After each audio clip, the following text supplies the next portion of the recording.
இந்த இடத்துல தான் சுனாமி வந்த இடம். இதில் வந்து எப்படின்னா அந்த ஆறு வந்து கடலில் போய் சேர்றது. புரியுதா? அதனால கடலுக்கு தான் சுனாமி இருக்கும் அதானே? எப்படிமா? இந்த ஆறு கடலுக்கு இந்த டைமில் நாங்கள்லாம் குட்டி பசங்க. இதில் வந்து அங்கேருந்து போட்டு இருக்குது பார்த்தியா, அங்கெல்லாம் நிமிச்சு பார்த்தியா போட்டு, அந்த அலை வந்து அப்படியே இங்கே கொண்டு வந்துடும்.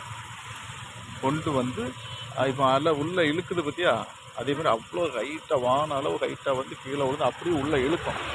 எங்களுக்கெல்லாம் அப்போ தெரியாது, ஏதோ ஒரு பெரிய அலை வருது அப்படின்னு நினச்சிட்டு. அந்த டைமில் தான் இந்த பாரு, இந்த ரோடு இருக்குது பார்த்தியா, இந்த ரோட்டில் உனக்கு வந்து ஆம்புலன்ஸாக வந்துட்டுருக்கு வண்டி. அப்போ நாங்கள் என்ன நினைக்கிறோம், ஏதோ சும்மா போகுது அப்படின்னு. அப்போ தான் ஒரு வயசான ஆள், இந்த தாத்தா மாதிரி உள்ள ஒரு ஆள் வந்து சொல்கிறாங்க, இப்போ இங்கே நிற்காங்க, இது சுனாமி, ஆட்கள் நிறைய இறந்து கொண்டு போகிறாங்கன்னு சொல்கிறாங்க. சொல்ல புரியுதா?